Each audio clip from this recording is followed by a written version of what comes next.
नमस्कार दोस्तों, जय जोहार। मैं कौशल तिवारी और विनिया संजम में आपका स्वागत है। छत्तीसगढ़ के 10 नगर निगमों में हो रहे चुनाव बेहद ही दिलचस्प होते जा रहे हैं। दोनों ही दलों में जिस तरीके से बगावती सुर खुलकर सामने आए हैं, कई लोग तो निर्दलीय पार्षद लड़ रहे हैं या कई लोग आम आदमी पार्टी में जाकर चुनाव लड़ रहे हैं। 10 नगर निगमों में सबसे दिलचस्प स्थिति राजधानी रायपुर की बन गई है। हालांकि बिलासपुर, दुर्ग, राजनांदगांव, कोरबा, चिरमिरी सभी जगह मुकाबला बेहद ही रोचक है और दोनों ही पार्टियों को अपने अपने असंतुष्टों से जूझना पड़ रहा है। वहीं जगदलपुर नगर निगम को लेकर जो खबरें आ रही हैं वह भारतीय जनता पार्टी के लिए भी क्या नींद उड़ा देने वाली है। भाजपा ने वहां से संजय पांडे को टिकट दिया है तो कांग्रेस ने अपने प्रभारी महामंत्री मलकीश सिंह गेदू को टिकट दिया है और दोनों के बीच बेहद ही कड़ा संघर्ष बताया जा रहा है। कौन जीतेगा अभी से कहना मुश्किल है क्योंकि अभी तो प्रचार शुरू ही हुआ है। तो दूसरी तरफ रायपुर का मामला बेहद ही दिलचस्प होता जा रहा है।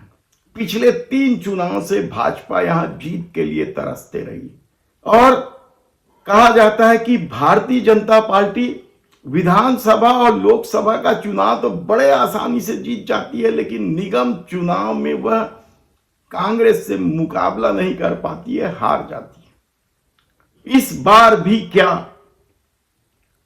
कांग्रेस जीत का चौका लगाएगी?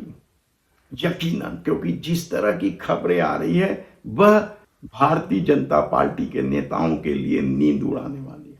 कहा जाता है कि टिकट को लेकर ही जिस तरीके से कद्दावर माने जाने वाले बृजमोहन अग्रवाल और राजेश मूणत के बीच दूरी बढ़ी थी, क्योंकि बृजमोहन अग्रवाल किसी और को चाह रहे थे। 2 नाम सामने आ रहे हैं जिसमें एक सरिता दुबे का, दूसरा ममता अग्रवाल का। लेकिन मीनल चौबे को टिकट दिलाने में राजेश मूणत सफल हो गए हैं और शायद यही वजह है कि अब बृजमोहन समर्थक खुद दबी जुबान में कहने लगे हैं कि जिसने टिकट दिलाया है वह जीता है। तो दूसरी तरफ वार्ड के चुनाव में भी बृजमोहन समर्थकों को तवज्जो नहीं देने या टिकट नहीं देने को लेकर असंतुष्ट नेता लामबंद हो गए हैं। और टिकरापारा क्षेत्र में तो भारतीय जनता पार्टी के जो प्रत्याशी हैं मनोज वर्मा, उसके खिलाफ बृजमोहन समर्थक चक्रधारी चुनाव मैदान में ही उतर गए हैं। कहा जाता है कि चक्रधारी ही संभालते हैं बृजमोहन अग्रवाल जी का जो कार्यालय है उस क्षेत्र को, और ऐसे में कौन जीतेगा कहना कठिन होता जा रहा है। तब मोहन और मूणत के बीच जो जंग छिड़ी है, हालांकि यह जंग पहली बार नहीं है। जब डॉक्टर रमन सिंह की सरकार थी तब भी दोनों के बीच कटुता की खबरें लगातार आती रही थी और पार्टी के एक वर्ग का दावा भी था कि बृजमोहन अग्रवाल पर नकेल डालने के लिए ही राजेश मूणत को तत्कालीन मुख्यमंत्री प्रश्रय देते हैं।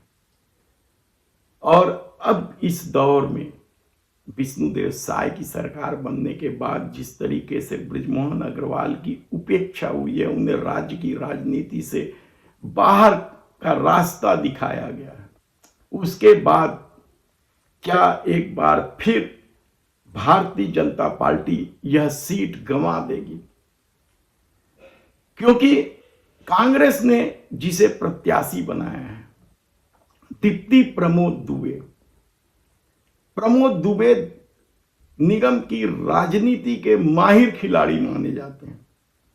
अलग अलग क्षेत्र से वे जाकर पार्षद का चुनाव जीतते रहे, महापौर का भी चुनाव जीते हैं, तो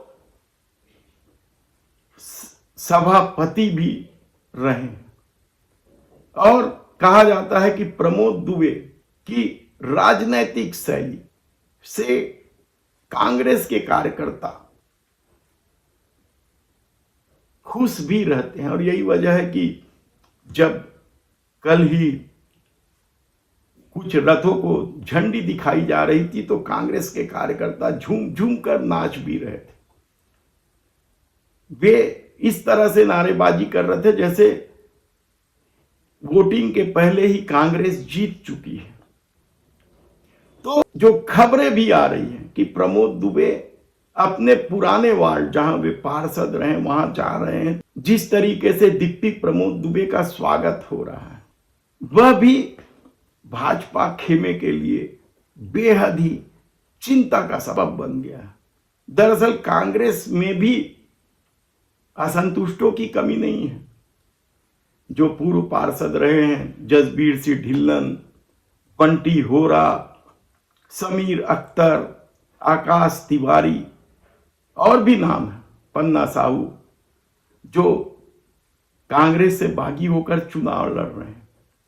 लेकिन कहा यह जा रहा है कि एक समीर अख्तर को छोड़कर कांग्रेस के जितने भी बागी चुनाव लड़ रहे हैं वे सब पार्षद के लिए तो अपने लिए वोट मांग रहे हैं, लेकिन महापौर के लिए वे सीधे सीधे डिप्टी प्रमोद दुबे के लिए वोट मांग रहे हैं।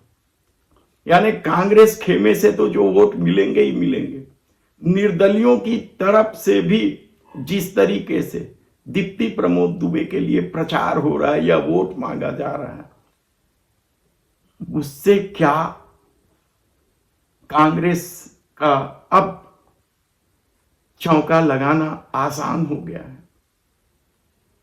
धन्यवाद।